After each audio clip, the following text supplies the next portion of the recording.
Just Russians love their health in theory, but not in practice. It says that while the vast majority of Russians prize their health more highly than anything else, only 8% lead a healthy lifestyle. It also says that most Russians think that healthy living is just too difficult and too expensive. Let's cross to Prime Time's Jacob Greaves to get more on this story.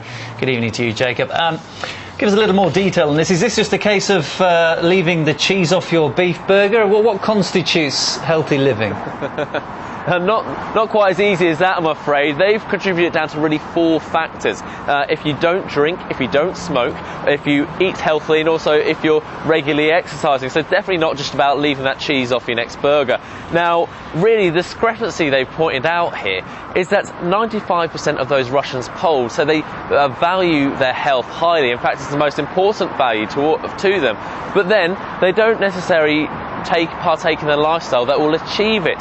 For instance, when it comes to smoking, now 90% of the population are said to have, or those surveyed at least, representing the population, say that they understand that smoking will lead to non-infectious diseases like cardiovascular disease, have a major negative impact on their health.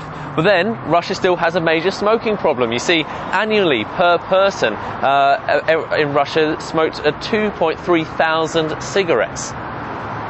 That's appalling. Stop smoking now. Jacob, though, why has this study even been conducted? Well, it's all really about trying to limit the number of those who are dying from non-infectious disease. In Russia at the moment, that's accounting for about 80% of all deaths. So it is a major issue, something they need to tackle. And they've highlighted, like I mentioned, these risk factors. So that's if you drink excessively, if you smoke excessively, have a bad diet, and don't exercise regularly. And really the major point of this, like I said, is to point out that discrepancy.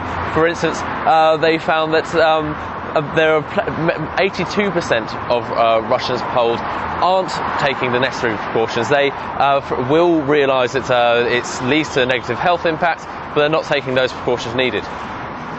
And what would you say were the chief problems that this poll highlighted?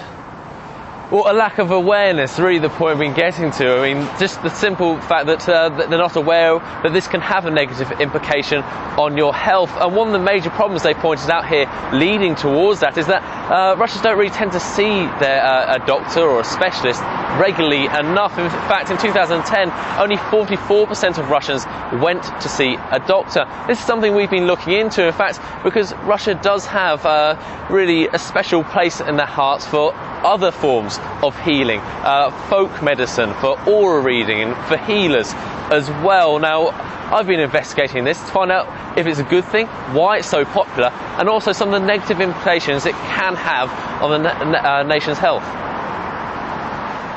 It's perhaps not the type of place many would go to receive medical treatment, but for renowned spiritual healer Darya Mironova, business is booming, and recently even doctors have been calling on her services. Sometimes they ask me for a consultation when they have a difficult case, for example when the diagnosis and treatment are correct, but they can't cure a patient. And she's part of a growing industry. Last year in Moscow, over 300,000 used the services of alternative practitioners. Russia hosts around 800,000 spiritual healers of all sorts, more than the number of official doctors. Politicians, puzzled by the popularity, have found answers in the state of the nation's medical facilities. Dissatisfaction is one of the reasons for healers' popularity. Today, healthcare quality is not at its best. Otherwise, we wouldn't have improved health legislation and sought for new investments in the healthcare system. Well-regarded aura readers like Tatiana Key are seen to promote treatments that work hand in hand with modern medicine. My brief visit ended with a few choice words to cure me. Lighten up. To the point, yes, but she promised to soothe my dentist spirits with her healing handiwork. It's charlatans that are authorities' main concern, and the number of bogus healers appears to be on the rise. Just a quick glance through a national magazine highlights the extent of the problem. Many faces for hire, few facts on their backgrounds. It's a situation those in the industry are all too aware of. There are swindlers who only take money. Some advertisements are obviously doubtful, especially those that promise 100% success. Even pharmacies can't promise that.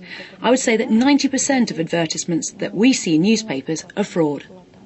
Currently, a diploma is needed to become a registered practitioner. whose granted one is regulated on a local level by health ministries. But even many officials recognise the current system doesn't work and want it altered. A draft bill being put to Moscow's parliament hopes to legislate who can advertise their services, ensuring no unlicensed healers are given a public podium. If passed, it could set the tone for changes across the country. But it's taking time, and as the clock ticks, more Russians appear at risk from cowboy curers. Jacob Greaves, Primetime Russia, RT.